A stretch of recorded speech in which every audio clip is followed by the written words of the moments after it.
Halo semuanya, perkenalkan saya Jelinda Sakan.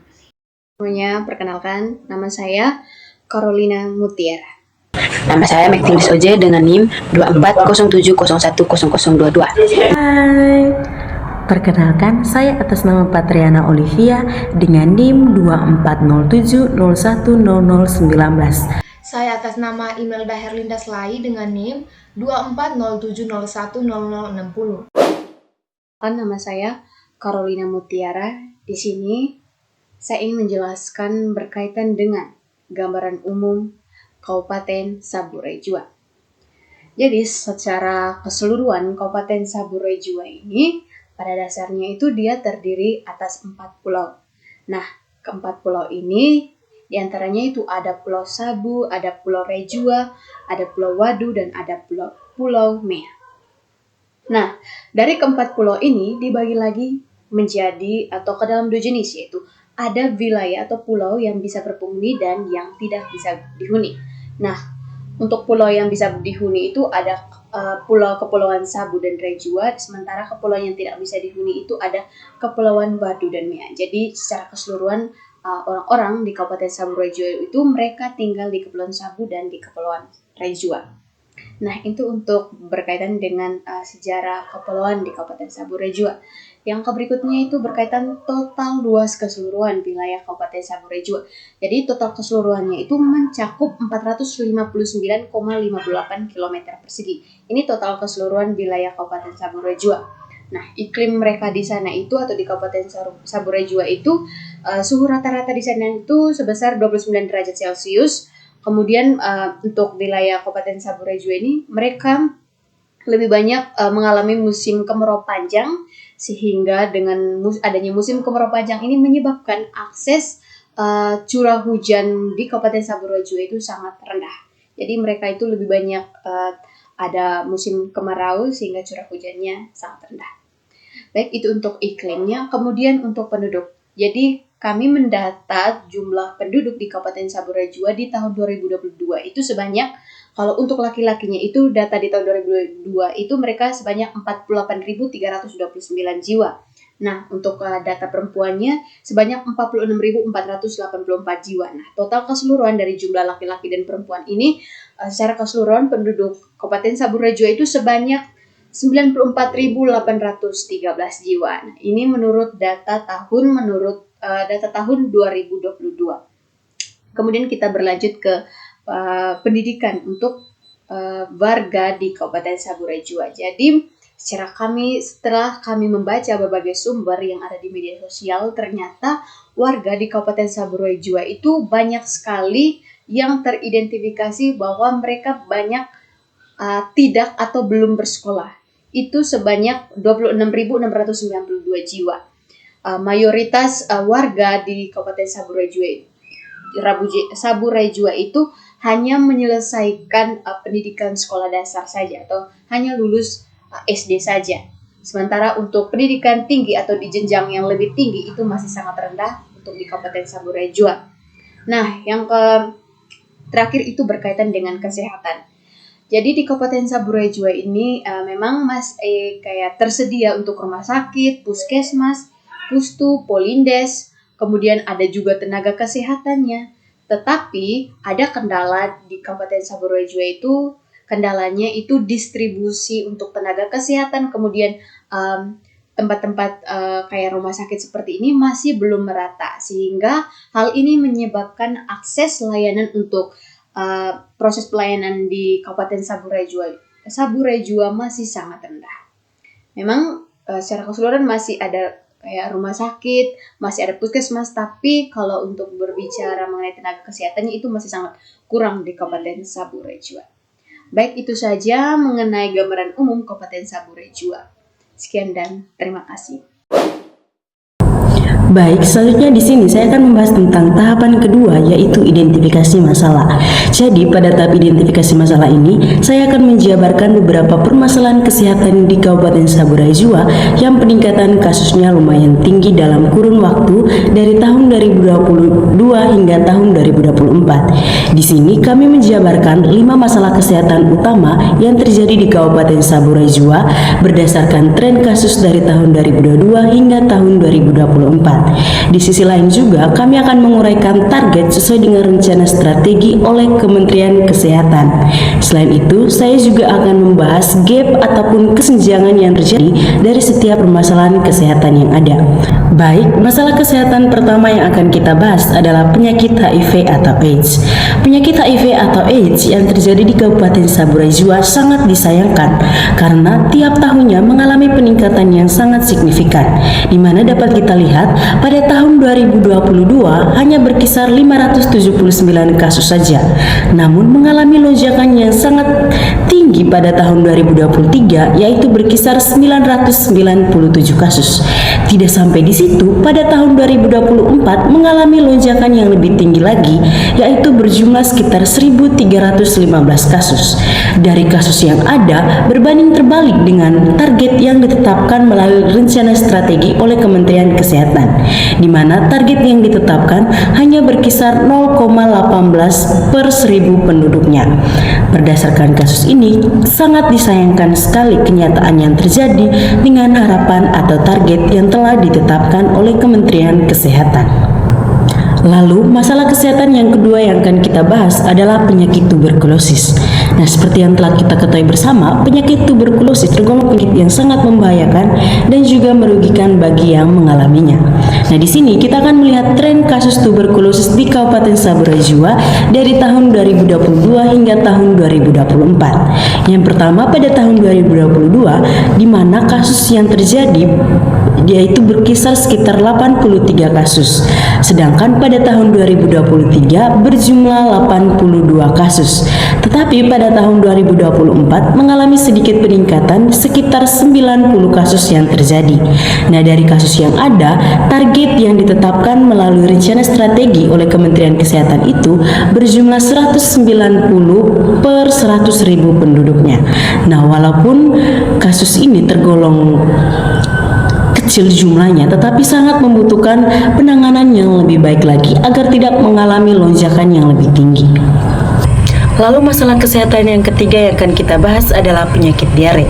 Penyakit diare adalah salah satu penyakit yang serius jika tidak dapat ditangani dengan baik.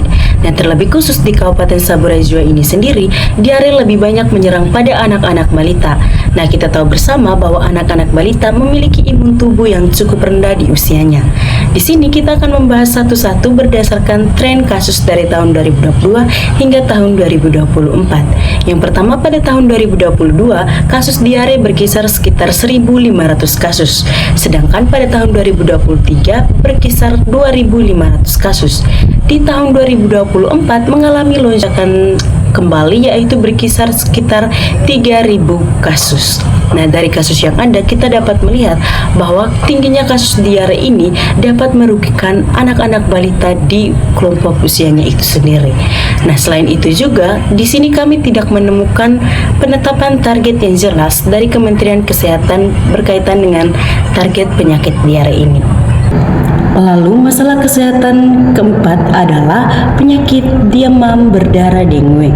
Nah, penyakit demam berdarah yang terjadi di Kabupaten Saburai Jua lebih banyak menyerang anak-anak berusia 6 hingga 12 tahun yang tentunya kita juga tahu bahwa imun mereka juga belum stabil yang bisa dikatakan masih rendah. Nah, peningkatan kasus dari tahun 2022 hingga tahun 2024 mengalami peningkatan. Namun, pada tahun 2022 hanya terdapat kasus sekitar 64 kasus.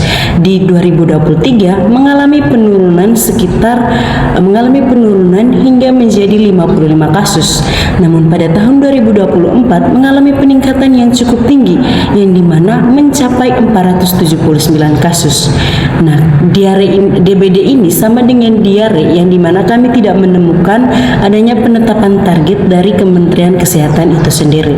Walaupun demikian, penyakit demam berdarah ini sangat-sangat berbahaya jika tidak dapat dikendalikan.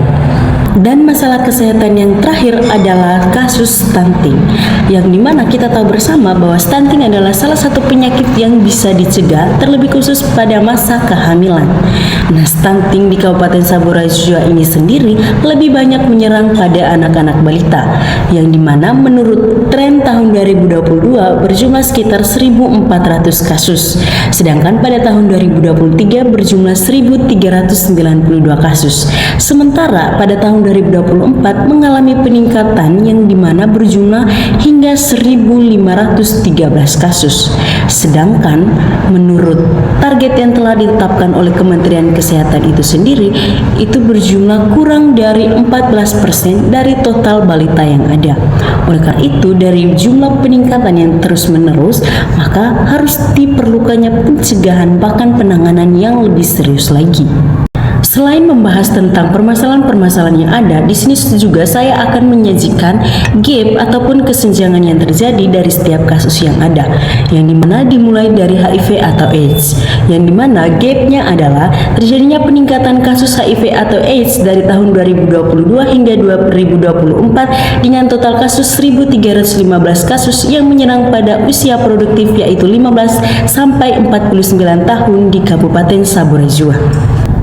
Lalu gap yang kedua adalah peningkatan kasus TB dari tahun 2022 hingga 2024 sebanyak 90 kasus yang menyerang pada laki-laki usia 18 hingga 59 tahun di Kabupaten Saburai Jua.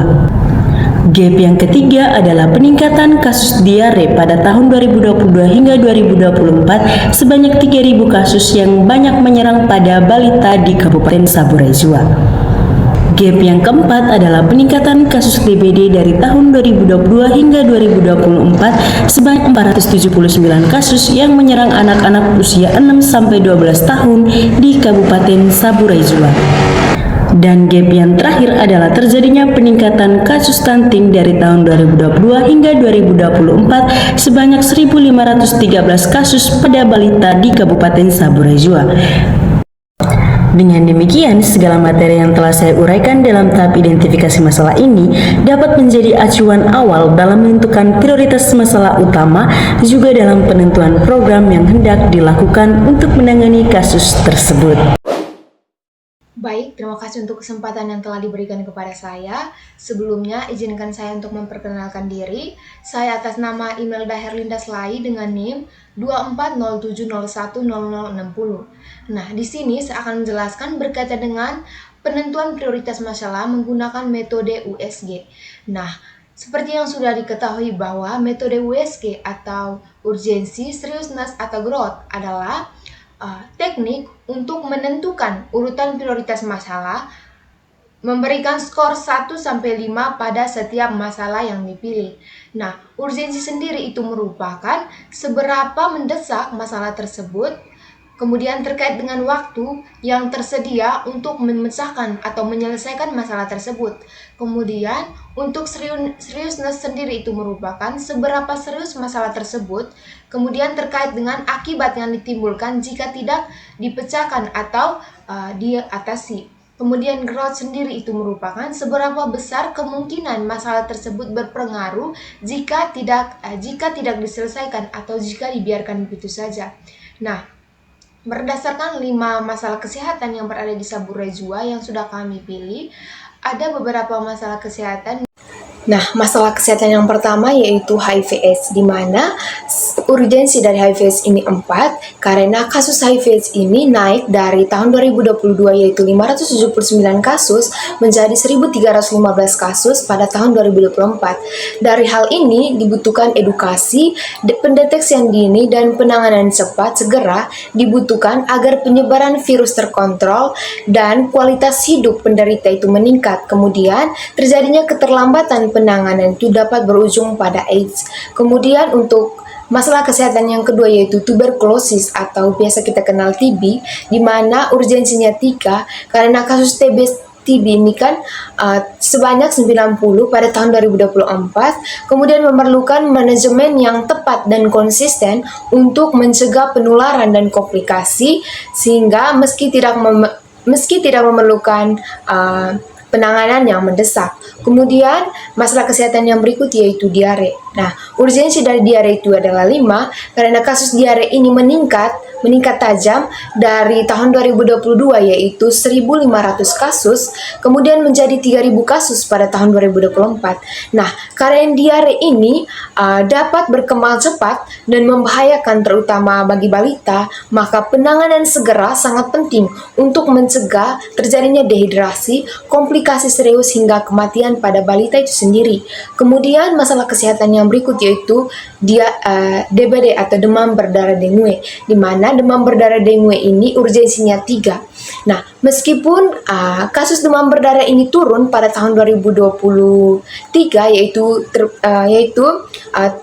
memiliki 55 kasus, namun terjadi lonjakan kembali sebesar 479 kasus pada tahun 2024. Nah, dari hal tersebut juga, deteksi dini dan pengobatan awal itu penting untuk mencegah terjadinya komplikasi serius seperti shock dengue dengan pemantauan ketat pada pasien kritis. Nah, kemudian masalah kesehatan yang terakhir itu adalah stunting. Nah, untuk urgensi dari stunting ini 3, yang dimana kasus stunting ini meningkat dari tahun 2023 yaitu terdapat 1.392 kasus menjadi 1.514 kasus pada tahun 2024. Nah, setelah penurunan di tahun sebelumnya, masalah pertumbuhan kronis ini perlu intervensi. Nah, perlu intervensi berkelanjutan untuk mengoptimalkan tumbuh kembang dari si anak yang mengalami stunting. Nah, kemudian kita masuk ke seriousness. Nah, masalah kesehatan yang pertama yaitu HIV/AIDS. Seriousness dari HIV/AIDS ini yaitu 4, di mana HIV/AIDS ini adalah penyakit kronis yang serius dan dapat berujung pada kematian jika tidak ditangani atau dikelola dengan baik. Dampaknya itu sangat besar terhadap kualitas hidup si penderitanya, terutama karena tidak adanya obat yang dapat menyembuhkan HIV/AIDS ini sepenuhnya. Kemudian penyakit yang berikut yaitu tuberkulosis, di mana seriousness dari tuberkulosis ini yaitu 2. Nah, TB paru ini adalah penyakit menular yang cukup serius dengan resiko komplikasi kesehatan yang sangat besar, termasuk resiko kematian jika tidak ditangani dengan tepat. Kemudian masalah kesehatan yang berikut yaitu diare. Nah, seriousness dari penyakit diare ini adalah 5, di mana diare tingkat resikonya itu sangat-sangat serius, terutama pada balita yang memiliki sistem kekebalan atau sistem imun tubuh yang sangat lemah. Kemudian yang berikut yaitu adalah DBD, di mana tingkat seriousness dari DBD itu adalah 5. Nah, DBD sendiri itu adalah penyakit yang serius dan berpotensi fatal jika tidak ditangani dengan baik. Nah, ini terutama pada saat wabah, di mana resiko kematian itu bisa sangat meningkat atau lonjakannya itu sangat drastis. Kemudian masalah kesehatan yang terakhir yaitu stunting. Nah, seriousness dari stunting ini adalah 5. Nah, stunting juga bisa menyebabkan dampak negatif seumur hidup, termasuk menurunnya produktivitas di masa depan, kemudian terjadinya peningkatan resiko penyakit kronis. Kemudian stunting itu bukan hanya masalah pertumbuhan fisik pendek, tetapi juga berkaitan dengan kualitas perkembangan otak atau kognitif, dan juga kemampuan belajar anak dalam jangka waktu yang panjang. Yang berikutnya kita masuk ke growth. Yang pertama HIV/AIDS, di mana growth-nya itu adalah 3, karena kasus HIV/AIDS ini kan menunjukkan pertumbuhan yang signifikan dari tahun 2022, di mana jumlah kasusnya tadi mencapai 579 kasus, kemudian meningkat pada tahun 2024, yaitu meningkat pada tahun 2023, yaitu sebanyak 997 kasus dan mencapai 1.315 pada tahun 2024. Nah, meskipun telah ada upaya pencegahan, tantangan dalam mengatasi masalah ini itu masih sangat besar. Kemudian masalah kesehatan yang kedua yaitu tuberkulosis, di mana growth-nya itu adalah 4. Nah, pertumbuhan kasus tuberkulosis relatif stabil dengan prevalensi 83 pada tahun 2022, yaitu sedikit menurun menjadi 82 pada tahun 2024. dan mencapai 90 kasus pada tahun 2024. Nah, penanganan yang lebih efektif juga diperlukan untuk menurunkan angka ini lebih jauh. Kemudian, kasus kesehatan yang berikutnya itu adalah diare, di mana growth dari diare ini adalah 5. Nah, jumlah kasus diare ini kan mengalami lonjakan yang cukup signifikan dengan prevalensi meningkat dari 1.500 pada tahun 2022 menjadi 2.500 pada tahun 2023 dan juga mencapai 3.000 pada tahun 2024. Nah, hal ini menunjukkan adanya kebutuhan mendesak untuk meningkatkan kesadaran dan akses terhadap perawatan kesehatan yang sangat tepat di tengah masyarakat. Kemudian yang kedua itu adalah demam berdarah dengue, di mana untuk demam berdarah dengue sendiri growth-nya itu adalah 4. Nah, kasus DBD ini menunjukkan potensi pertumbuhan yang mengkhawatirkan, di mana dengan prevalensi 64 pada tahun 2022 mengalami penurunan menjadi 55 pada tahun 2023 dan mencapai kasus 479 pada tahun 2024. Nah, upaya pencegahan juga harus diperkuat untuk mengurangi dampak penyakit ini di tengah masyarakat. Kemudian yang terakhir itu adalah stunting, di mana growth dari stunting ini yaitu 5. Nah, meskipun kasus stunting menunjukkan penurunan dari 1.400 pada tahun 2022 menjadi 1.392 pada tahun 2023, nah prevalensi ini kembali sedikit meningkat pada tahun 2024, yakni mencapai 1.514 kasus. Kemudian, tantangan ini masih ada untuk mencapai target penurunan yang lebih signifikan, sehingga kesadaran akan pentingnya gizi dan kesehatan harus terus ditingkatkan di tengah masyarakat. Nah, seperti yang sudah saya jelaskan tadi berkaitan dengan 5 masalah kesehatan dan bagaimana metode USG ini. Nah, ada beberapa dari 5 masalah kesehatan tersebut ditentukan urutannya, yaitu untuk HIV sendiri rankingnya itu 4, kemudian TB rankingnya 5, diare rankingnya 1, DBD rankingnya 3, dan stunting rankingnya 2. Nah, dari kelima urutan masalah kesehatan tersebut serta rankingnya dapat disimpulkan bahwa masalah yang menjadi atau yang harus diprioritaskan itu adalah masalah diare. Selanjutnya pada bagian ini saya akan membahas mengenai analisis penyebab masalah diare menggunakan metode How-How Tree Diagram.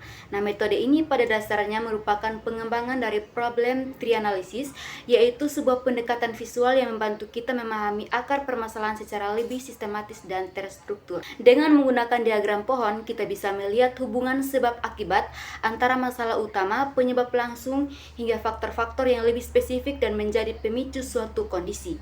Metode ini sangat bermanfaat ketika kita ingin memetakan masalah kesehatan secara menyeluruh, terutama dalam konteks perencanaan program, analisis kebijakan, atau evaluasi intervensi kesehatan. Melalui pendekatan pohon masalah, kita tidak hanya melihat gejala di permukaan, tetapi juga menggali lebih dalam untuk menemukan akar penyebab yang sesungguhnya. Jika kita lihat pada How-How Tree Diagram yang ditampilkan, masalah utama yang kita analisis adalah diare. Di sini penyebabnya kemudian dibagi menjadi beberapa kategori besar, yaitu lingkungan, perilaku, dan layanan kesehatan. Yang pertama dari sisi lingkungan, terdapat beberapa faktor penting, misalnya keterbatasan akses terhadap air bersih, sarana sanitasi yang belum memadai, serta kebersihan lingkungan yang masih rendah. Ketiga aspek ini saling berhubungan dan menjadi pemicu utama penyebaran agen penyebab diare. Selanjutnya kita beralih ke faktor perilaku. Pada kategori ini terlihat bahwa pola makan yang kurang higienis, kebiasaan buang air besar sembarangan, hingga praktik PHBS rumah tangga yang rendah, seperti tidak mencuci tangan pakai sabun dan air bersih, yang menjadi penyebab signifikan meningkatnya risiko diare. Hal ini menunjukkan bahwa selain faktor fisik, aspek kebiasaan masyarakat juga sangat berpengaruh terhadap munculnya penyakit. Nah, yang terakhir adalah aspek layanan kesehatan. Di sini tampak jelas bahwa akses layanan kesehatan yang terbatas, kurangnya tenaga kesehatan, serta minimnya edukasi kesehatan bagi masyarakat turut memperburuk kondisi kesehatan. Ketika masyarakat tidak mendapatkan informasi dan pelayanan yang memadai, maka resiko terjadinya diare maupun keterlambatan penanganannya akan semakin tinggi. Oleh karena itu, dengan melihat keseluruhan bagan How-How Tree ini, kita bisa memahami bahwa masalah diare bukan hanya disebabkan oleh satu faktor saja, tetapi merupakan kumpulan faktor yang saling berinteraksi. Oleh karena itu, penanganan diare harus dilakukan secara komprehensif dengan melibatkan perbaikan lingkungan, perubahan perilaku masyarakat, serta penguatan layanan kesehatan. Nama saya Mektilis Oje dengan NIM 2407010022. Nah, sebelumnya teman saya telah menjelaskan bahwa sebelum kami menentukan penyebab utama diare, yaitu kami telah menggunakan metode pohon masalah atau metode How-How Tree diagram. Nah, dari metode tersebut kami menganalisis dan menyimpulkan bahwa penyebab utama dari diare yaitu adalah faktor pada perilaku manusia itu sendiri, yang dimana perilaku manusia itu merupakan faktor utama yang mempengaruhi kesehatan dan berpotensi menjadi penyebab berbagai penyakit termaksud diare tersebut. Perilaku yang tidak sehat seringkali merupakan faktor yang dominan dan muncul penyakit karena secara langsung memengaruhi lingkungan dan sistem imun individu itu sendiri. Nah, dari faktor perilaku tersebut ditemukan bahwa perilaku buruk itu yang pertama ada tidak mencuci tangan dengan sabun. Lalu yang kedua itu adalah membuang tinja sembarangan atau BABS. Yang ketiga itu mengonsumsi makanan atau minuman yang tidak higienis. Lalu yang keempat itu rumah yang tidak rutin dibersihkan. Yang kelima ada gaya hidup seperti merokok, konsumsi kafein dan makanan pedas. Dan yang terakhir itu ada perilaku ibu dalam memberikan ASI eksklusif. Mengapa perilaku manusia itu merupakan faktor yang paling utama di dalam penyebab diare tersebut? Nah, karena faktor utama yang mempengaruhi kesehatan itu adalah yang dimana berpotensi menjadi penyebab penyakit, yaitu termasuk diare itu sendiri, di mana perilaku yang tidak sehat seringkali merupakan faktor yang dominan dan munculnya penyakit karena secara langsung mempengaruhi lingkungan dan sistem individu itu sendiri kan. Nah, perilaku yang seperti tidak mencuci tangan tadi, nah ini memunculkan bahwa salah satu perilaku manusia yang paling sering dikaitkan dengan kejadian diare, di mana tangan yang kotor atau terkontaminasi dengan media penularan bakteri, virus dan parasit menjadi penyebab infeksi saluran pencernaan yang mengakibatkan diare. Kebiasaan individu ini merupakan faktor utama yang mempermudah transmisi patogen dan lingkungan ke manusia, terutama pada anak-anak yang rentan. Perilaku manusia yang mengonsumsi makanan dan minuman yang tidak higienis menjadi salah satu penyebab utama diare juga. Nah, karena makanan yang tidak higienis atau tidak dimasak dengan matang, disimpan pada tempat yang tidak bersih atau terkontaminasi bakteri patogen seperti salmonella dan E. coli sangat mudah memicu infeksi saluran pencernaan. Nah, ataupun kebiasaan mengonsumsi makanan cepat saji, jajanan yang terpapar debu, serta makanan berpengawet atau tidak diketahui sumber kebersihan yang semakin meningkat risiko penularan kuman penyebab diare. Nah, perilaku membuang tinja sembarangan dan tidak menggunakan fasilitas sanitasi yang layak juga turut berperan dalam penyebaran diare, yang dimana tinja yang dibuang di kebun, di pantai, sungai ataupun di sekitar area rumah dan sumber air yang tercemar dapat mencemari tanah dan air yang digunakan masyarakat untuk minum dan makan sehari-hari ataupun memasak. Kebersihan lingkungan rumah juga menjadi faktor yang penting, karena rumah yang tidak rutin dibersihkan, terutama pada bagian dapur, toilet, dan peralatan makan, cenderung menarik vektor seperti lalat yang memindahkan kuman dari feses atau sampah makanan. Nah, lalu ada juga perilaku ibu dalam memberikan ASI eksklusif, di mana perilaku tersebut memiliki dampak yang besar terhadap risiko diare, terutama pada bayi. Nah, pemberian ASI secara eksklusif ini yaitu terjadi selama 6 bulan pertama, yang memberikan perlindungan alami melalui antibodi yang terkandung dalam ASI. Bayi yang tidak mendapatkan ASI eksklusif lebih rentan terhadap infeksi, terutama jika diberikan makanan pendamping yang tidak higienis menggunakan botol susu yang tidak steril. Dengan demikian, penggunaan botol yang tidak dicuci dengan benar dapat menjadi media berkembangnya bakteri. Selain itu juga ada juga faktor perilaku yang lain, yaitu dengan gaya hidup, di mana seperti mengonsumsi alkohol, makanan pedas, dan meminum minuman berkafein jumlah yang berlebihan. Pola konsumsi ini dapat mengiritasi saluran pencernaan, mempercepat pergerakan usus, dan memicu diare, terutama pada individu dengan sensitivitas tinggi atau dengan daya tahan tubuh lemah. Secara umum, perilaku hidup bersih dan sehat sangat berpengaruh dalam pencegahan dan pengendalian diare, di mana pembiasaan cuci tangan pakai sabun, menjaga kebersihan lingkungan, memberikan ASI eksklusif, serta memilih makanan dan minuman yang higienis adalah strategi utama yang harus diterapkan. Nah, perubahan perilaku ini harus didukung oleh pendidikan dan kesadaran masyarakat, di mana penularan dan kejadian diare dapat diminimalisirkan. Nah, dengan demikian, perilaku yang tidak sehat secara langsung dapat diatasi dan dapat menjadi faktor utama dalam munculnya penyakit diare. Dan upaya edukasi serta perubahan kebiasaan merupakan langkah yang paling penting dalam pencegahan. Selanjutnya, saya akan membahas mengenai alternatif pemecahan masalah yang berkaitan dengan faktor perilaku yang merupakan salah satu penyebab utama terjadinya diare. Di sini ada beberapa upaya yang berfokus pada perubahan kebiasaan sehari-hari yang sederhana, namun sangat berdampak dalam mencegah penularan penyakit. Langkah pertama yang perlu dilakukan adalah membiasakan diri untuk mencuci tangan dengan sabun secara rutin dan benar. Kebiasaan ini sangat penting terutama sebelum makan, setelah buang air besar, dan ketika hendak menyiapkan makanan. Meskipun terlihat sederhana, namun cuci tangan adalah tindakan yang paling efektif dalam memutus rantai penularan penyakit. Kemudian upaya berikutnya adalah menjaga kebersihan makanan dan minuman. Ini dapat dilakukan dengan memastikan bahwa makanan dimasak hingga matang, serta mencuci buah dan sayuran dengan air mengalir sebelum dikonsumsi. Kebersihan makanan menjadi kunci karena banyak agen penyebab diare dapat masuk melalui makanan yang tidak diolah dengan baik. Selanjutnya, kita juga perlu memperhatikan kebersihan lingkungan rumah, seperti selalu membersihkan dapur, alat makan, dan toilet secara rutin, serta membuang sampah pada tempatnya dan menggunakan jamban yang bersih dan layak. Hal ini merupakan bagian penting dalam mencegah penyebaran kuman di lingkungan tempat tinggal kita. Kemudian hal yang tidak kalah penting adalah pemberdayaan keluarga, khususnya ibu, dalam hal memberikan ASI eksklusif selama 6 bulan pertama. ASI memiliki peran besar dalam meningkatkan kekebalan bayi terhadap berbagai infeksi, termasuk penyakit diare. Selain itu, kita juga perlu memperhatikan peralatan bayi dan botol susu agar selalu dibersihkan untuk menghindari risiko kontaminasi. Nah, untuk mendukung perubahan perilaku, kita juga perlu melakukan edukasi dan penyuluhan kesehatan secara terus-menerus. Masyarakat perlu diberikan pemahaman tentang pentingnya penerapan perilaku hidup bersih dan sehat, sehingga kebiasaan tersebut benar-benar menjadi bagian dari pola kehidupan mereka sehari-hari. Selain itu, menjaga kebersihan pribadi secara menyeluruh juga merupakan langkah penting. Hal ini termasuk contohnya seperti mandi secara teratur dan menjaga tubuh agar tetap bersih, sehingga kuman tidak mudah menempel dan berkembang. Kemudian yang terakhir adalah upaya pencegahan tidak akan efektif tanpa adanya akses yang memadai terhadap air bersih. Nah, air bersih sangat diperlukan untuk kebutuhan minum, memasak, mencuci, dan membersihkan lingkungan. Oleh karena itu, kita juga harus menghindari penggunaan air yang terkontaminasi agar penyebaran penyakit dapat dicegah secara optimal. Melalui rangkaian upaya ini diharapkan perubahan perilaku yang lebih sehat dapat terbentuk dan mampu menurunkan risiko terjadinya diare secara signifikan. Ini saya ingin melanjutkan mengenai pembahasan dan juga penjelasan mengenai tabel untuk rencana usulan kegiatan. Nah, kegiatan kami di sini, kami merumuskan atau merancang kegiatan yang pertama itu ada edukasi PHBS dan juga CTPS. Nah, ini kegiatan pertama kami. Nah, tujuan dari kegiatan kami ini adalah meningkatkan pengetahuan dan juga keterampilan masyarakat mengenai perilaku hidup bersih dan sehat dan tata cara mencuci tangan yang baik dan benar. Kemudian ada pun sasaran kami. Jadi sasaran kami di sini itu ibu rumah tangga yang ada di desa Tengkuleda.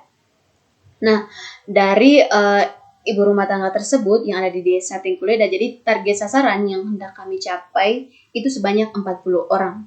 Nah, untuk kegiatan ini penanggung jawabnya itu ditanggung oleh Ibu Promosi Kesehatan, yaitu Ibu Patriana Olivia, dan dibantu oleh Kader Posyandu di desa Tengkuleda, yaitu Posyandu 1 Tengkuleda. Ada 5 kader. Kemudian untuk volume kegiatan kami merancang sebanyak 2 kali kegiatan. Mengapa kami merancang sebanyak 2 kali kegiatan? Supaya kita bisa menilai kegiatan pertama seperti apa hasilnya. Kita bandingkan di kegiatan kedua. Apakah hasilnya tetap sama ataukah ada perubahan. Begitu. Kemudian untuk yang pertama itu kami mengadakan jadwal kegiatan pertama itu pada hari Jumat 5 Desember 2025.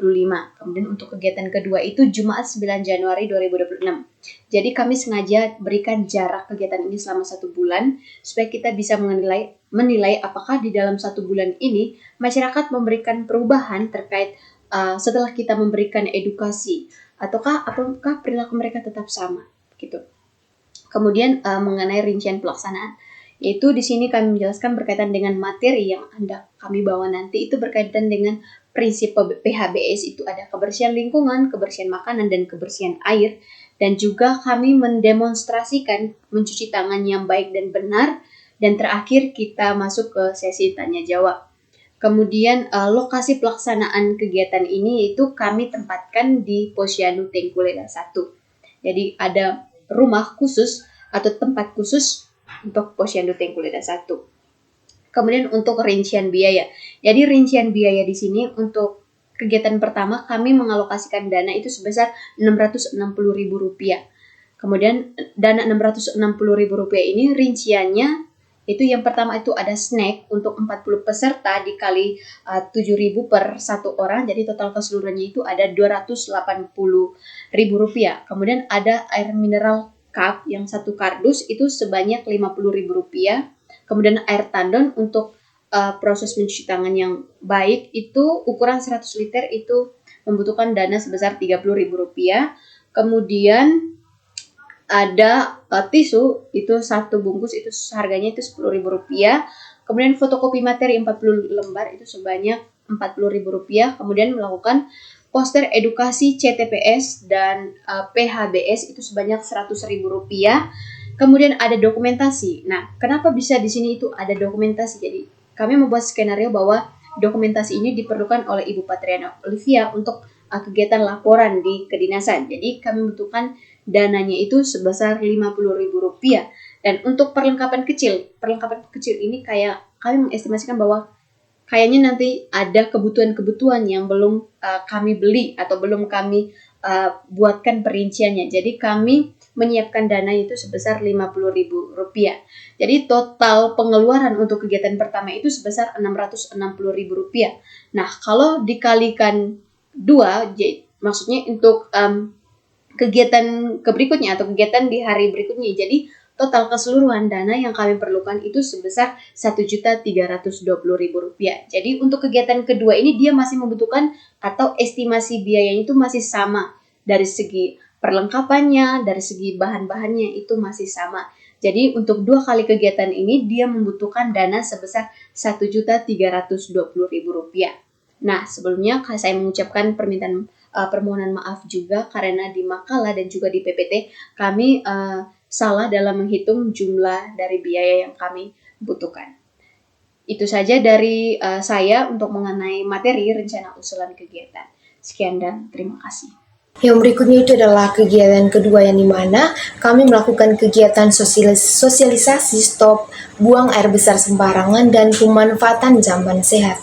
Nah, adapun tujuan dari kegiatan yang kami lakukan yaitu untuk meningkatkan kesadaran masyarakat untuk stop buang air besar sembarangan dan bagaimana cara menggunakan jamban sehat. Nah, sasaran dari kegiatan sosialisasi ini yaitu untuk masyarakat Desa Wejangwuni di RT 05. Nah, target sasaran untuk kegiatan sosialisasi ini yaitu ditargetkan untuk 30 kepala keluarga di masyarakat Desa Wejangwuni. Nah, penanggung jawab dari kegiatan yang kami lakukan yaitu adalah Ibu Jelinda Sakan sebagai bagian dari sanitasi lingkungan. Kemudian volume kegiatan atau kegiatan yang kami lakukan itu sebanyak 2 kali, di mana kegiatan pertama itu dilakukan pada Selasa 20 Januari 2026 dan kegiatan kedua dilakukan pada hari Sabtu pada tanggal 14 Februari 2026.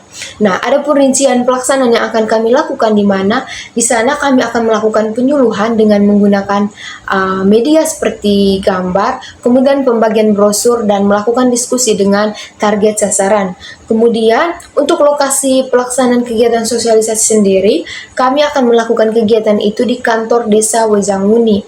Nah, untuk pembayaran atau total dana yang kami butuhkan yaitu sebanyak Rp1.420.000. Kemudian estimasi biayanya di mana untuk snack dari 30 peserta yaitu dibutuhkan uang Rp300.000, untuk air aqua gelas 1 dus itu sebanyak Rp50.000, untuk konsumsi panitia di hari pertama 5 porsi, per porsinya itu Rp12.000 sehingga untuk 5 porsi itu dikali 12 sama dengan Rp60.000. Kemudian kebutuhan uang untuk leaflet edukasi stop PABS dibutuhkan 25 lembar, per lembarnya dikali 2.000 itu sama dengan berarti Rp50.000. Nah, Untuk dokumentasi foto dan print laporan, satu paketnya itu 25.000 dan kami butuhkan 2 paket sehingga harganya itu 50.000. Kemudian untuk biaya tidak terduganya itu satu paket 100.000. Nah, untuk satu hari itu 200.000. Nah, total pengeluaran untuk hari pertama yang dilaksanakan pada Selasa 20 Januari 2026 yaitu 710. Nah, jika total tersebut digabungkan dengan kegiatan pada hari kedua, yang dimana pada hari Sabtu tanggal 14 Februari 2026, karena kebutuhan atau estimasi biayanya masih sama, sehingga total biaya yang dikeluarkan atau dibutuhkan untuk kegiatan kedua ini yaitu 1.420.000. Oke, selanjutnya di sini saya akan menjelaskan mengenai tabel monitoring untuk kegiatan edukasi PHBS dan CTPS. Jadi di sini mencakup yang pertama itu ada aspek tujuan. Nah, di aspek tujuan untuk kegiatan pertama itu kita menilai apakah pelaksanaan penyuluhan PHBS ini dan CTPS dia berjalan sesuai dengan rencana. Nah, jawabannya itu dari pengamatan kegiatan berjalan sesuai jadwal. Tentunya dia berjalan sesuai jadwal yaitu pada hari Jumat 5 Desember 2025. Namun, ada kendala yang ditemukan pada saat kegiatan, yaitu jumlah target sasaran yang hadir itu hanya 35 sasaran dari 40 target sasaran. Kemudian, kita bingung toh, kayak 5 diantaranya itu di mana? Nah, 5 diantaranya itu sama sekali tidak hadir. Jadi, yang hadir itu ada 35 dari 40 target sasaran, dan yang tidak hadir itu ada 5 orang. Jadi, pas totalnya 40 target sasaran. Nah, kalau kita masukkan hasil temuan ini ke dalam rumus, maka total capaian kegiatan pertama itu dia hanya mencapai 87% saja.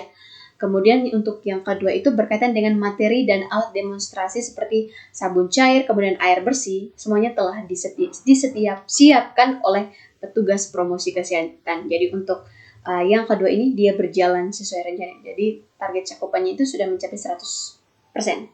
Nah, untuk kegiatan kedua, jadi di aspek tujuan kita juga lakukan hal yang sama. Apakah pelaksanaan penyuluhan PHBS dan CTPS di kegiatan kedua berjalan sesuai rencana? Nah, dari pengamatan kegiatan berjalan sesuai jadwal yaitu pada hari Jumat 9 Januari 2026. Kemudian, apa yang kita temukan di kegiatan kedua ini? Jadi, jumlah target sasaran untuk kegiatan kedua itu target sasaran tadi 40. Nah, di kegiatan kedua, semua target sasaran ini hadir. Kemudian materi dan alat demonstrasi seperti sabun cair, kemudian air telah disiapkan oleh petugas promosi kesehatan oleh Ibu Patriana Olivia. Nah, kalau kita masukkan ini ke bagian cakupan tadi atau tingkat keberhasilannya, jadi secara keseluruhan kegiatan kedua ini cakupannya sudah mencapai 100%. Baik dalam materi, untuk materi dan alat demonstrasinya sudah 100%, kemudian untuk jadwal dan juga target sasaran semuanya datang sesuai dengan jadwal, jadi cakupannya sudah 100%. Jadi itu untuk aspek tujuan di monitoring kegiatan pertama yaitu edukasi PHBS dan CTPS. Berikutnya kita masih masuk untuk aspek yang kedua itu berkaitan dengan fokus. Ini untuk monitoring kegiatan edukasi PHBS dan CTPS.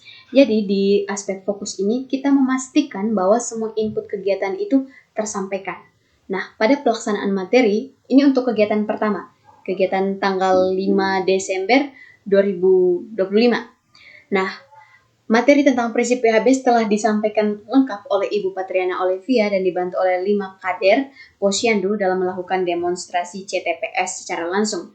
Nah, dari pengamatan itu ditemukan bahwa di kegiatan hari pertama ini untuk pengetahuannya itu di sini kami bagi ada pengetahuan yang baik, ada juga pengetahuan yang masih cukup. Nah, untuk pengetahuan baik itu ada 28 sasaran dan untuk pengetahuan yang masih cukup itu sebanyak 7 sasaran. Ini untuk berkaitan dengan pengetahuan dari PHBS. Namun di sisi lain ditemukan berkaitan dengan perbedaan, di mana ditemukan tingkat keterampilan sasaran dalam mempraktikkan cuci tangan menggunakan sabun yang baik dan benar, yang dimana terdapat 30 sasaran dan 5 sasaran diantaranya itu masih susah dalam mempraktik langsung mencuci tangan yang baik dan benar, khususnya mengenai tahap-tahap sesuai urutan yang sudah disampaikan oleh Ibu Patriana beserta kader. Jadi Sebenarnya itu dari 35 sasaran yang hadir tadi itu 30 orangnya mereka sudah mahir dalam mempraktik cuci tangan yang benar. Namun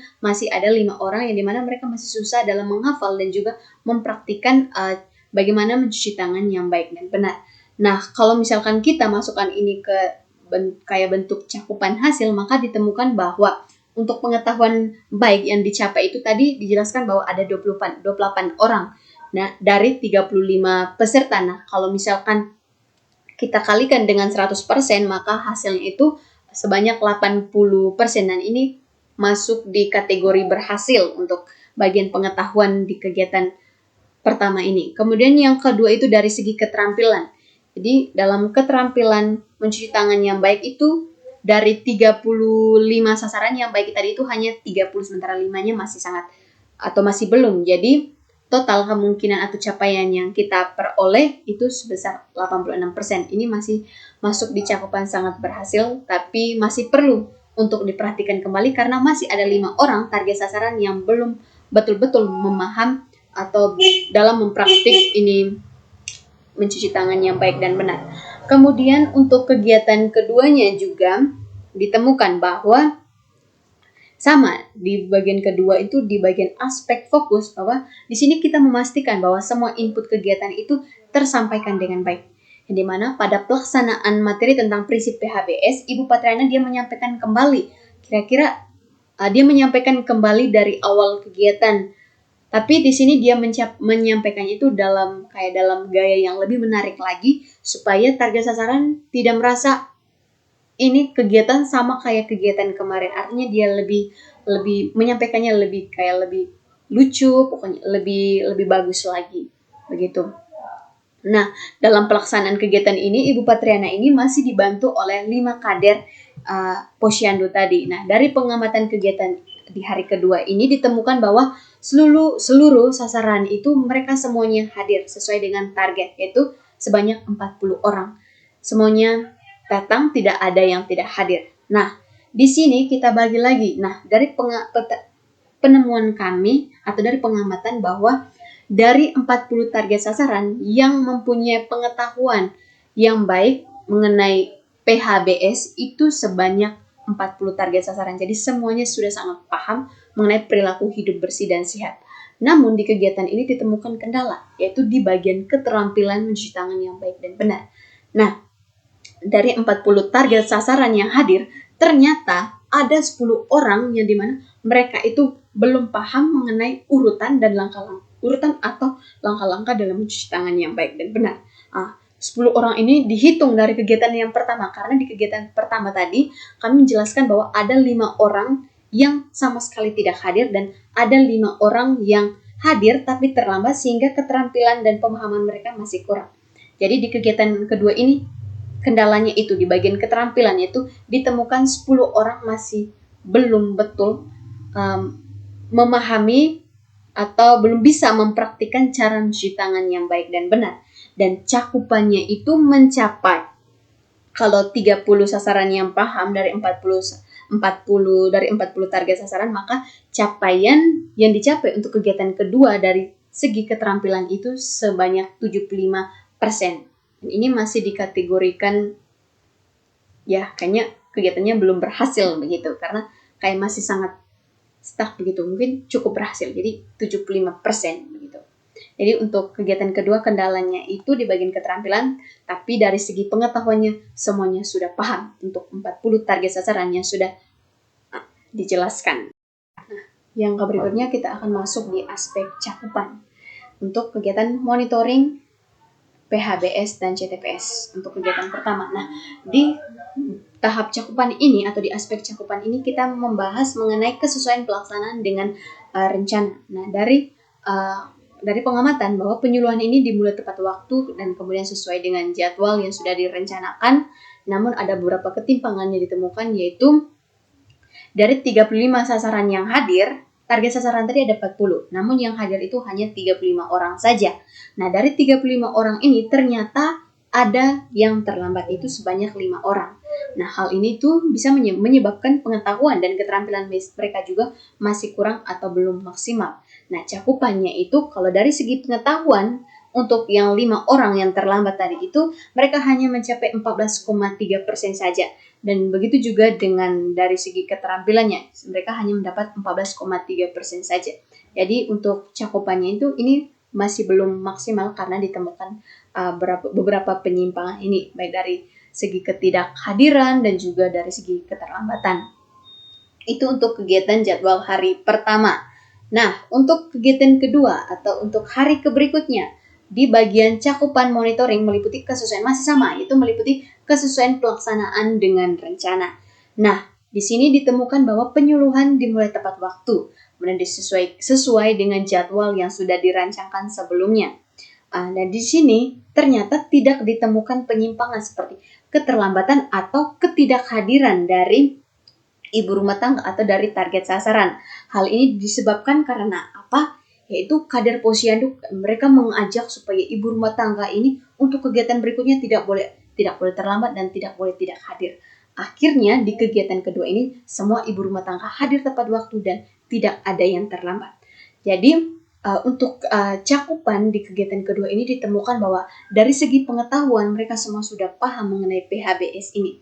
Namun mungkin ada pertanyaan, dari 5 yang tidak hadir itu, bagaimana bisa mereka memahami betul mengenai materi PHBS? Nah, kami membuat skenario bahwa yang tidak hadir itu mereka kayak orang yang bekerja, jadinya jadwal mereka itu tabrak dengan jadwal untuk ini edukasi, tabrak dengan jadwal pekerjaan mereka. Artinya mereka untuk dari segi pendidikan dan pengetahuan mereka masih berada di tingkat yang lebih tinggi dibanding dengan ibu-ibu yang lainnya. Sehingga dari segi pengetahuan semuanya paham, artinya sudah mencapai cakupan 100%, sangat berhasil begitu. Nah, ternyata walaupun mereka paham dari segi pengetahuannya, ternyata mereka juga masih ada penyimpangan, yaitu dari segi keterampilan untuk mencuci tangan yang baik dan benar.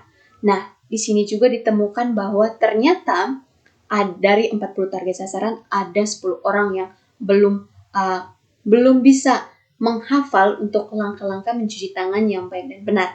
Itu tadi dijelaskan pada aspek fokus bahwa terdapat 10 orang dari segi keterampilan itu masih berada di cakupan 75%. Nah, itu tadi disebabkan karena keterlambatan dan juga ketidakhadiran dari target sasaran tersebut. Ini untuk monitoring dari aspek cakupan. Berikutnya kita akan masuk di aspek yang terakhir, yaitu waktu pelaksanaan untuk monitoring kegiatan edukasi PHBS dan CTPS.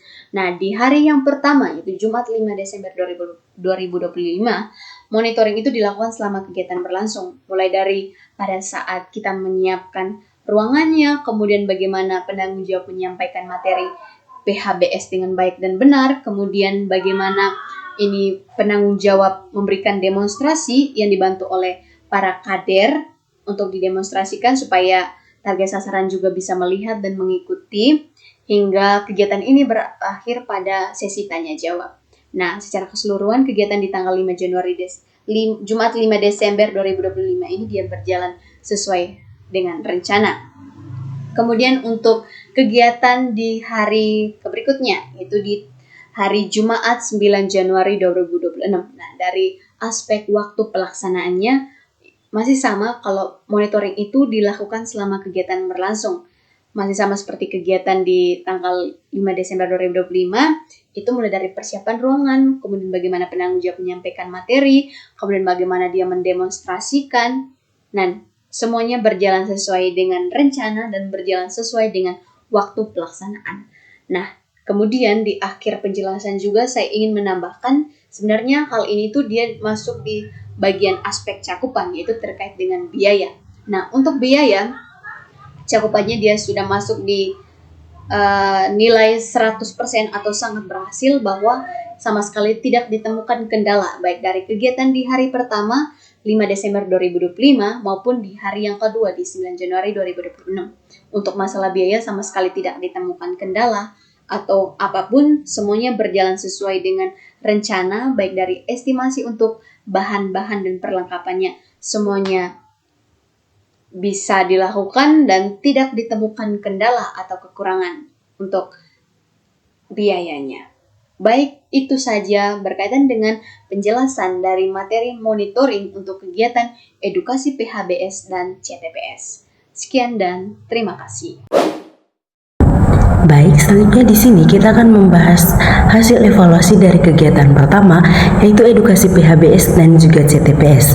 Nah, dari kegiatan pertama berdasarkan aspek pertama yaitu tujuan, yang dimana berdasarkan hasil pemantauan maka didapatkan hasil evaluasi yang dimana berdasarkan hasil pengamatan dari kegiatan yang telah dijalankan bahwa kegiatan berjalan sesuai dengan yang diharapkan, yang dimana sesuai dengan jadwal, materi yang disediakan juga sudah sangat baik, dan juga alat-alat dan tahapan melakukan demonstrasinya juga sangat baik. Akan tetapi mengalami kendala, yaitu di mana jumlah peserta yang seharusnya hadir adalah 40, tetapi yang hadir hanya 35 orang.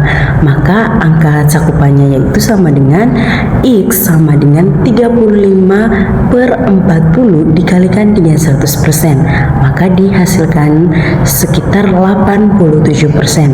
Nah, hasil ini dikategorikan sangat baik karena memenuhi persyaratan awalnya. Lalu pada kegiatan kedua, yaitu sama juga dengan kegiatan jadwal pertama, yang dimana sesuai dengan jadwal awal. Namun pada kegiatan ini juga semua peralatan, semua materi juga sudah disediakan sangat baik. Akan tetapi berbeda dengan kegiatan pertama yang dilakukan. Nah, pada kegiatan kedua ini seluruh peserta hadir, maka didapatkan hasil cakupan yaitu 40/40 dikali 100, maka menjadi 100%. Dengan demikian hasil kegiatan kedua ini bisa dikatakan sangat-sangat berhasil sesuai dengan target. Lalu selanjutnya masuk pada aspek yang kedua, yaitu fokus, yang dimana di sini kita akan menghitung dan menilai hasil peningkatan pengetahuan dan juga keterampilan dari peserta-peserta yang hadir. Nah, yang pertama adalah peningkatan pengetahuan dari peserta-peserta yang hadir setelah dilakukannya edukasi tentang PHBS, yang dimana peserta yang memiliki pengetahuan yang baik setelah dilakukan edukasi yaitu berjumlah sekitar 28 peserta, sedangkan yang masih memiliki pengetahuan yang cukup atau kurang itu berjumlah sekitar 7 orang. Nah, dari peserta yang hadir yaitu sekitar 35 orang, maka didapatkan hasil cakupan mengenai pengetahuan yang baik yaitu sama dengan 28/35 dikali 100, itu sama dengan 80%. Lalu masuk pada yang kedua, yaitu penilaian keterampilan yang baik, yang dimana yang memiliki keterampilan yang baik dari hasil kegiatan demonstrasi cuci tangan pakai sabun yaitu berjumlah sekitar 30 orang, sedangkan yang belum memahami tahap-tahap atau langkah sesuai dengan demonstrasi yang diajarkan itu berjumlah 5 orang. Maka untuk menghitung cakupan keterampilan yang baiknya itu sama dengan 30/35 dikalikan dengan 100, yaitu 86%. Lalu tahap selanjutnya adalah menghitung hasil berdasarkan tujuan yang telah dilakukan, yaitu untuk meningkatkan pengetahuan dan juga keterampilan mengenai PHBS dan cuci tangan pakai sabun. Lalu dapat dihasilkan bahwa 80% dari pengetahuan baik ditambah 86% dari keterampilan dibagi dengan 2, yaitu berjumlah sekitar 83%, maka bisa dikategorikan baik. Lalu masuk pada hasil kegiatan edukasi PHBS dan CTPS yang kedua, yang dimana yang memiliki pengetahuan tinggi atau yang memiliki pemahaman yang lebih baik itu semua peserta yang hadir memiliki pemahaman yang baik, yang dimana 40 peserta yang hadir memiliki pemahaman bahkan pengetahuan yang baik. Oleh karena itu 40/40 dikali 100% yaitu 100%, maka cakupan pengetahuan baiknya itu sudah sangat baik dan bisa dikatakan berhasil. Akan tetapi pada tahap pada tujuan untuk meningkatkan keterampilan dalam mencuci tangan pakai sabun, di sini yang memahami itu yang memiliki keterampilan yang baik itu hanya berjumlah sekitar 30 orang saja. Namun 10 di antaranya masih bingung, bahkan belum mengerti tahapan-tahapan sesuai urutannya dalam mencuci tangan pakai sabun. Oleh karena itu penghitungan cakupannya yaitu 30/40 dikali 100 itu 100% itu sama dengan 75%. Walaupun demikian masih bisa dikategorikan berhasil.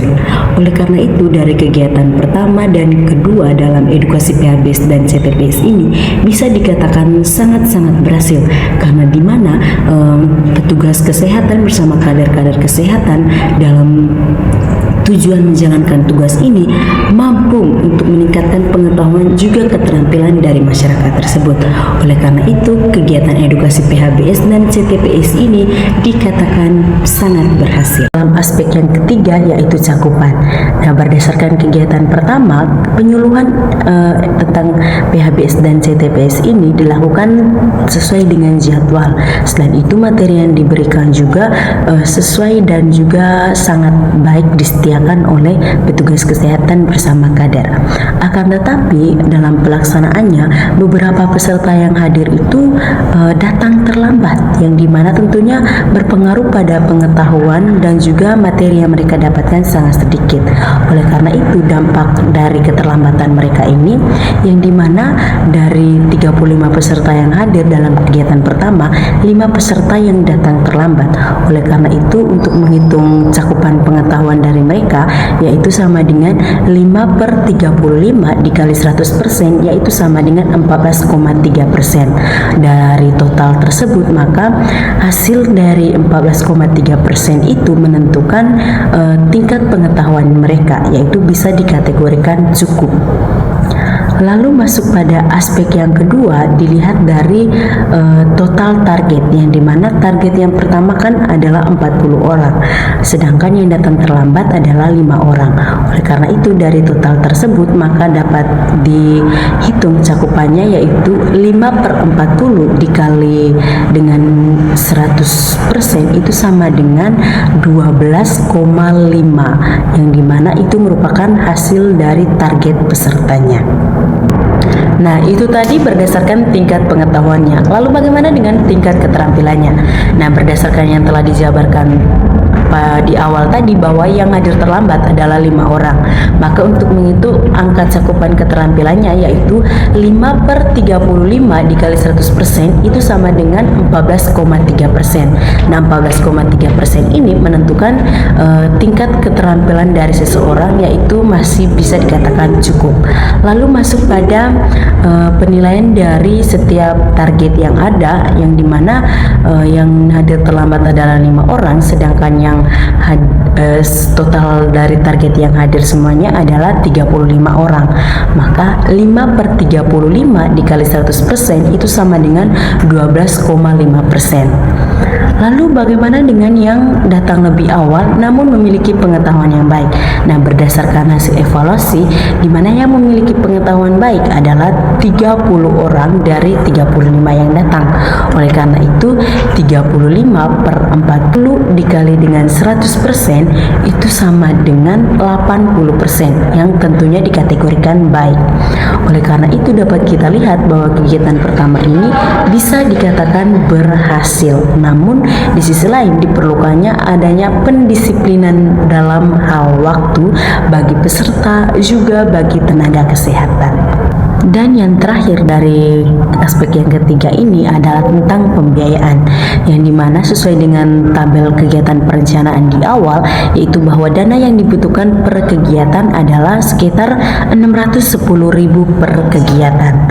Oleh karena itu berdasarkan hasil pengamatan bahwa dana yang digunakan dapat dikatakan efisien, karena dana-dana tersebut dapat digunakan untuk memenuhi perlengkapan dan juga bahan-bahan yang digunakan dalam melakukan demonstrasi ataupun dalam melakukan penyuluhan tersebut.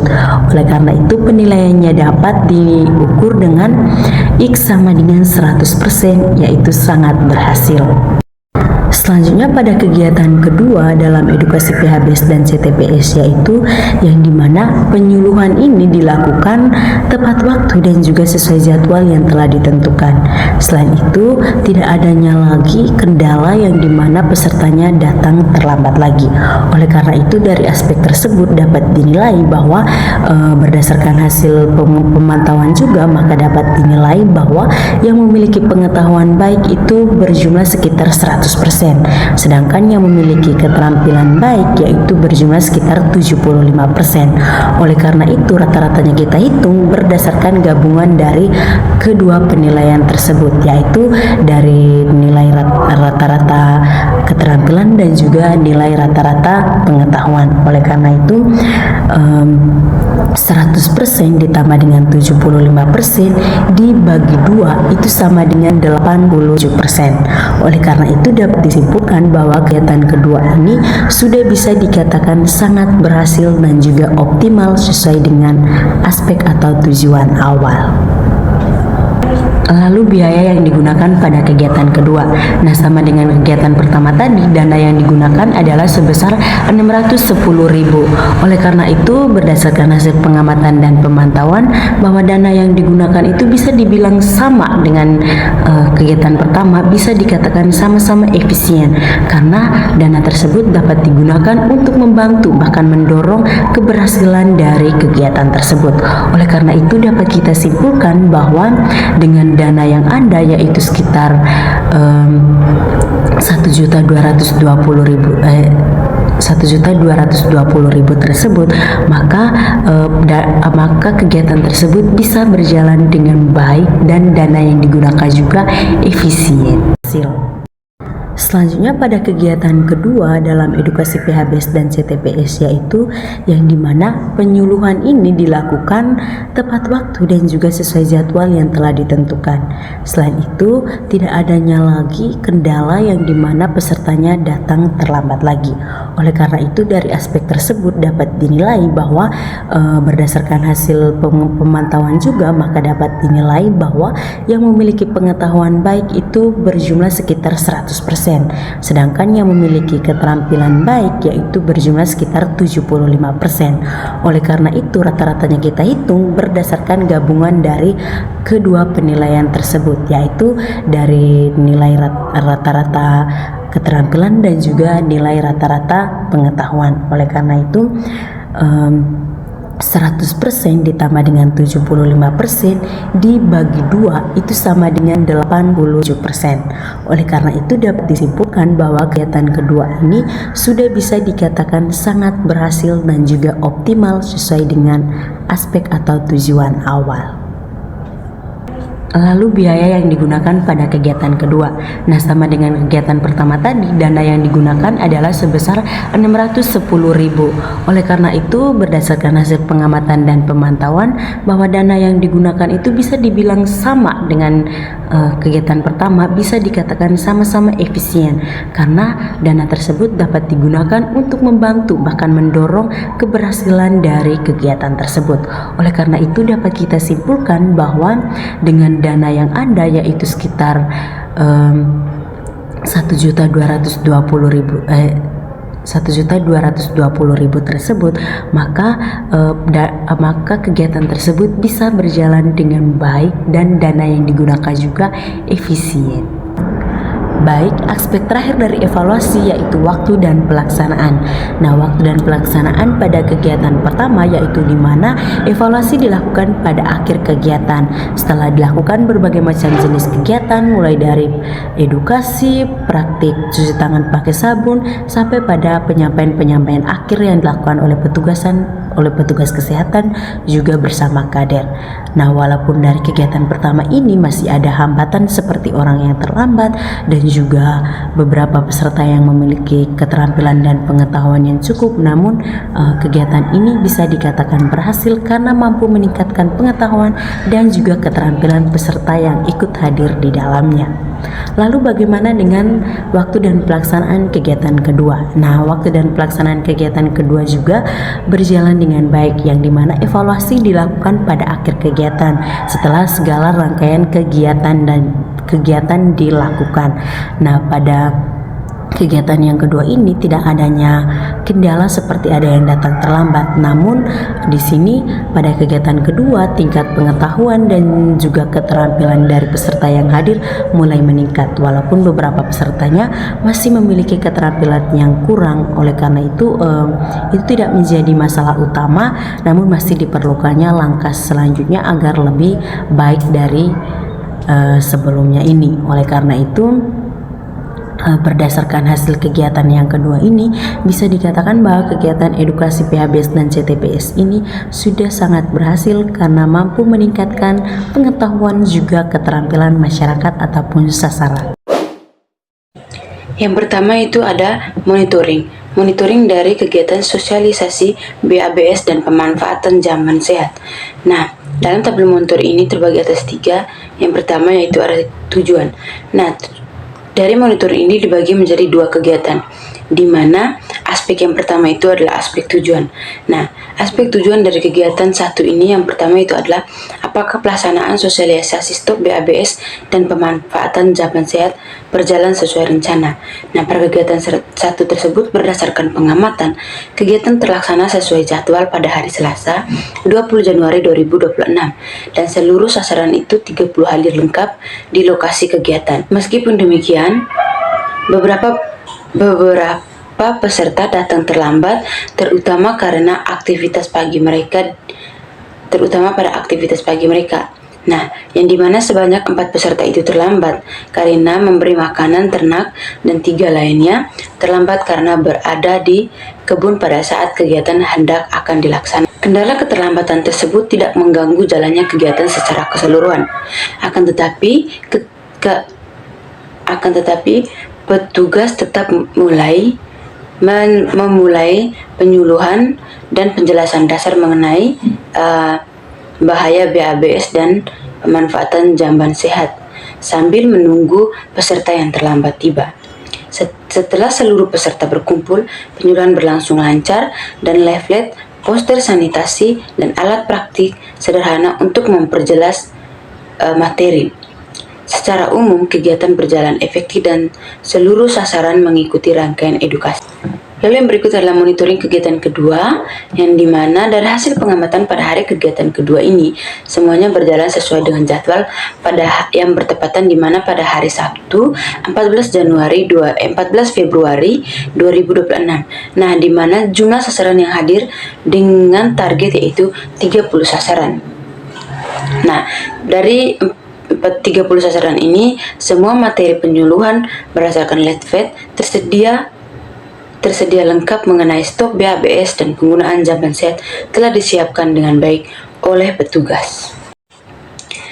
Lalu aspek monitoring kedua adalah fokus, di mana dari aspek fokus ini yaitu untuk memastikan semua input kegiatan tersampaikan. Nah, pada kegiatan ini, materi tentang stok BABS dan penggunaan jamban sehat disampaikan oleh Ibu Jelinda Sakan dan dibantu oleh 5 orang perangkat desa yang mendukung proses pembagian leaflet edukasi. Semua peserta mendapat penjelasan lengkap tentang bahaya buang air besar sembarangan serta pentingnya memakai jamban yang bersih dan aman. Dari hasil pengamatan, 23 peserta sudah memahami materi dengan baik, sedangkan 7 peserta lainnya masih perlu penjelasan tambahan. Secara umum, semua materi telah tersampaikan dan peserta dapat mengikuti kegiatan dengan cukup baik, meskipun masih ada beberapa orang yang membutuhkan pendampingan tambahan. Sedangkan pada aspek fokus pada hari kegiatan kedua, di mana pada pelaksanaannya penyuluhan dilakukan dengan menggunakan media gambar yang menarik, disertai pembagian leaflet tentang stok BABS dan penggunaan jamban sehat kepada seluruh peserta. Serta diikuti diskusi aktif yang dipandu oleh petugas dan dibantu oleh 5 perangkat desa dalam pembagian leaflet. Dari pengamatan pada hari kegiatan kedua, seluruh sasaran yang hadir berjumlah 30 sesuai target, dan dari segi pengetahuan, hampir seluruh peserta menunjukkan pemahaman yang baik terhadap materi yang disampaikan.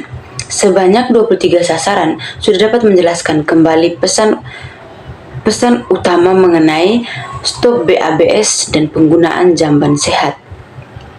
Sedangkan 7 sasaran lainnya adalah sudah diberikan pendampingan tambahan dengan mengikuti kegiatan tepat waktu dan sudah memahami materi tentang stop BABS dan penggunaan jamban sehat di rumah masing-masing. Aspek yang selanjutnya yaitu adalah aspek ketiga adalah cakupan, di mana pada kegiatan satu ini dilakukan, yaitu pada aspek ini adalah cakupan monitoring meliputi kesesuaian pelaksanaan dengan rencana. Nah, di mana pelaksanaan sosialisasi BABS dan stop penggunaan jamban sehat dimulai tepat waktu sesuai jadwal. Namun, terdapat penyimpangan pada kehadiran awal peserta karena beberapa sasaran datang terlambat.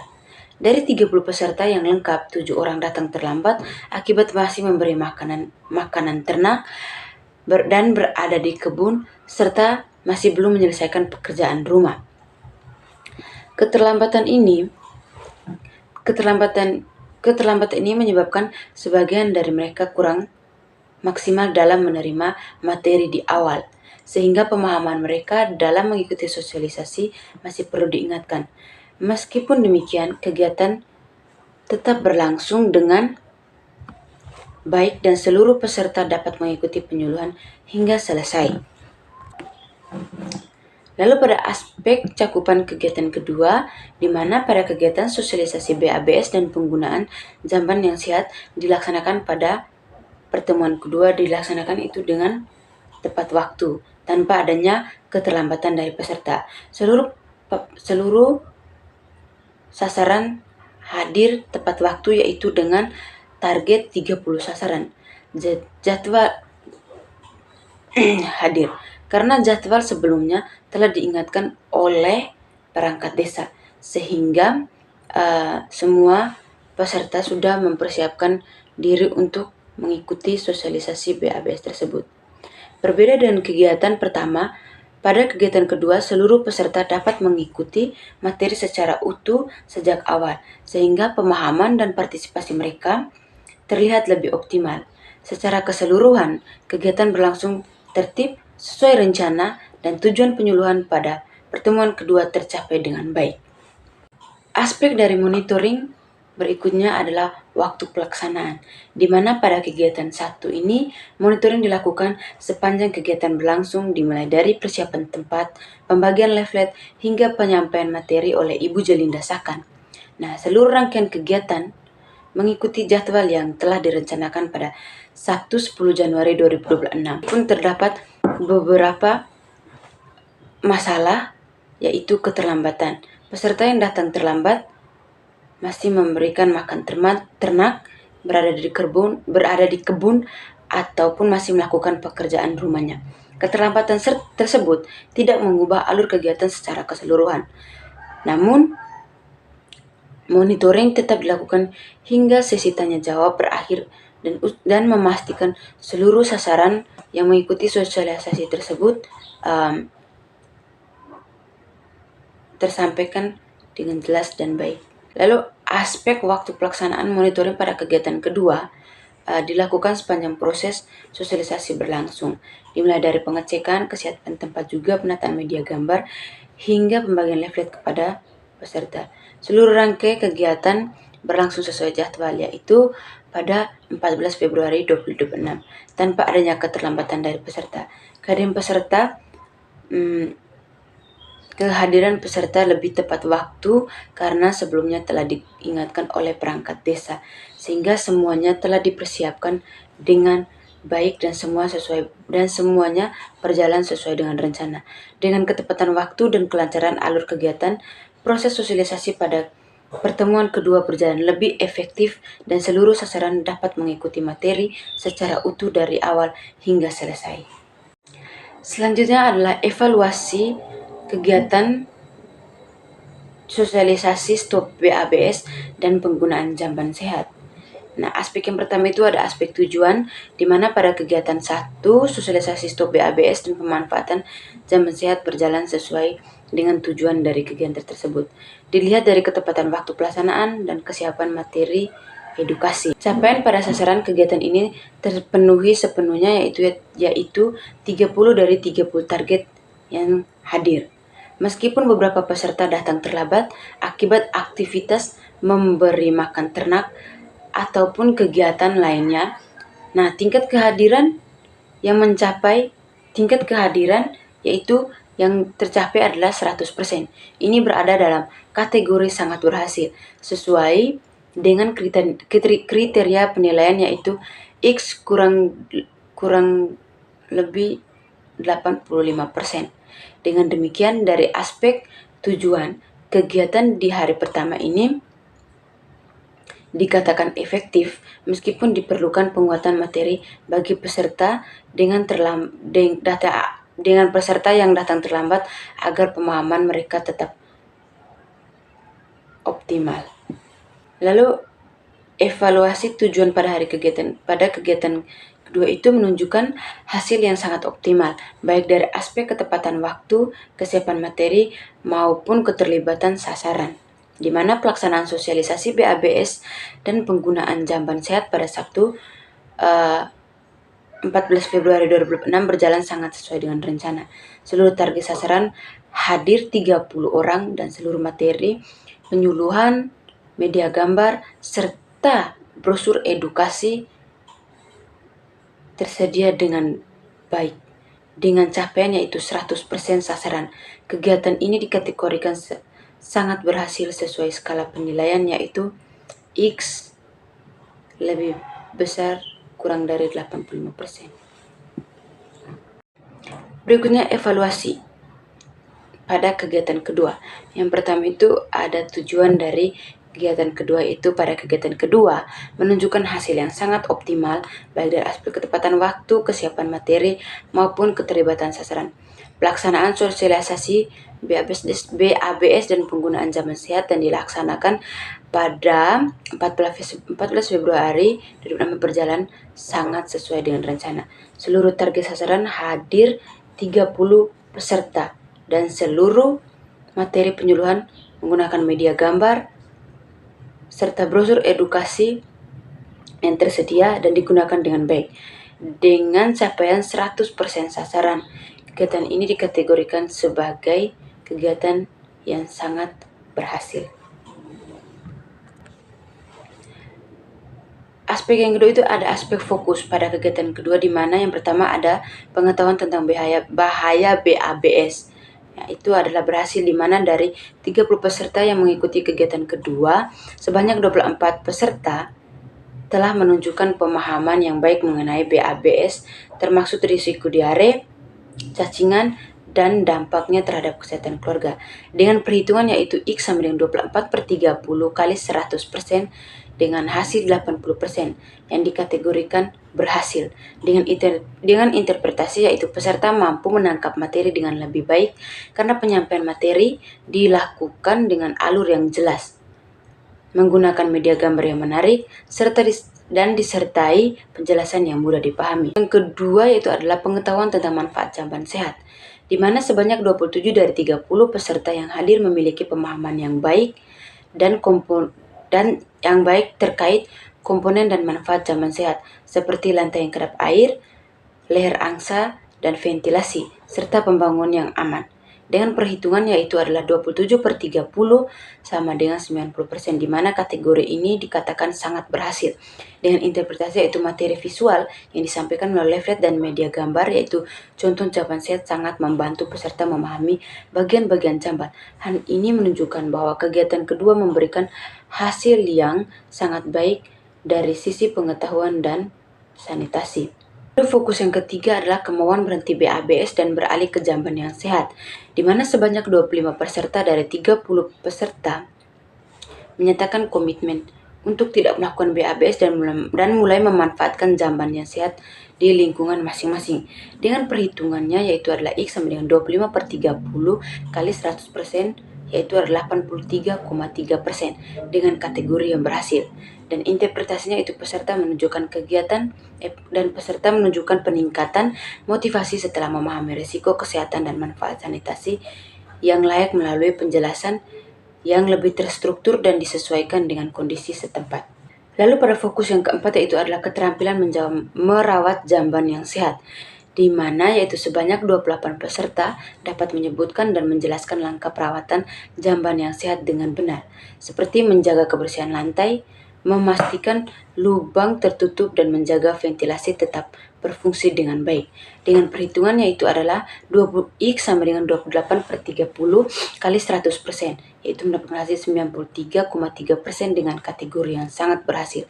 Dengan interpretasi yaitu di mana kegiatan praktik yang melalui contoh gambar dan simulasi menjadikan peserta lebih paham mengenai cara merawat jamban sehat.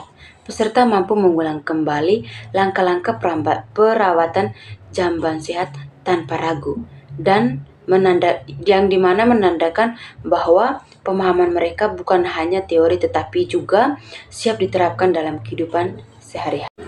Evaluasi yang berikutnya adalah cakupan, di mana pada kegiatan pertama yaitu ada pelaksanaan sosialisasi secara umum berjalan sesuai rencana, karena kegiatan ini dimulai tepat waktu dan seluruh kegiatan rangkaian materi mengenai bahaya BABS serta pemanfaatan jamban sehat berjalan dengan sangat berhasil dan disampaikan dengan baik.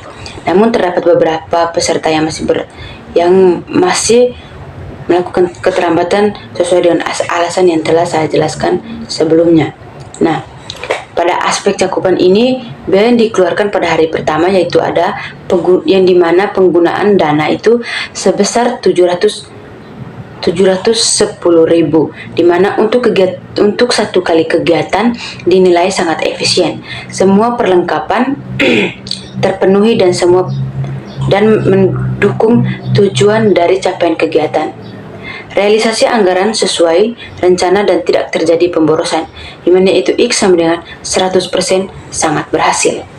Lalu cakupan pada kegiatan kedua itu di mana sosialisasi stok BABS dan pemanfaatan jamban sehat berjalan sesuai dengan rencana dan diikuti oleh 30 peserta, sehingga cakupannya yaitu terpenuhi. Nah, secara keseluruhan, cakupan kegiatan tergolong sangat berhasil karena peserta datang tepat waktu sehingga sasaran memperoleh materi yang diberikan dengan lengkap. Nah, cakupan biaya yang dikeluarkan yaitu adalah dengan penggunaan dana sebesar 710.000 untuk kegiatan hari kedua ini juga dinilai sangat efisien. Nah, di mana semua komponen logistik terpenuhi dan mendukung capaian kegiatan dan realisasi anggaran rencana. Nah, kesimpulannya, dana kegiatan edukasi stok BABS dan pemanfaatan jamban sehat membutuhkan dana sebesar 1.420.000 untuk 2 kali kegiatan dan dinilai sangat efisien. Dengan kategori yaitu sama dengan X 100% sangat berhasil. Yang berikut adalah aspek waktu pelaksanaan pada kegiatan evaluasi pada hari pertama. Pada kegiatan pertama di mana pemanfaatan jamban sehat dan pelaksanaan sosialisasi yang berlangsung itu sesuai jadwal yang telah direncanakan dimulai pada hari dan waktu yang telah ditetapkan. Seluruh tahapan kegiatan mulai dari persiapan tempat, pembagian leaflet, penyampaian materi tentang bahaya BABS dan penggunaan jamban sehat sehingga sesi tanya jawab semua dapat dilaksanakan tanpa hambatan. Meskipun beberapa peserta datang terlambat karena masih menyelesaikan pekerjaan rumah tangga dan aktivitas lainnya, yaitu yang dimana kegiatan tersebut juga tidak mengganggu alur kegiatan yang dijalankan secara keseluruhan. Dengan demikian dari ini dapat dikatakan berjalan dengan baik dan sesuai rencana, meskipun tetap diperlukan pengingat waktu kepada seluruh peserta agar tidak ada bagian materi yang penting yang terlewatkan di pertemuan berikut. Lalu waktu pelaksanaan pada kegiatan kedua, di mana pelaksanaan kegiatan kedua itu yang terjadi pada 14 Februari 2026 mengenai pemanfaatan jamban sehat, berjalan lancar dan sesuai jadwal yang telah ditetapkan. Seluruh tahapan mulai dari persiapan tempat, pembagaian leaflet, penyampaian materi, hingga sesi tanya jawab, semuanya berlangsung tepat waktu tanpa adanya hambatan. Sehingga semua materi yang telah disampaikan secara utuh dan berurutan. Dengan kelancaran tersebut, kegiatan kedua ini dinilai sangat baik dari aspek ketepatan waktu karena seluruh proses dapat terlaksana secara efektif dan optimal sesuai rencana pelaksanaan yang telah ditetapkan.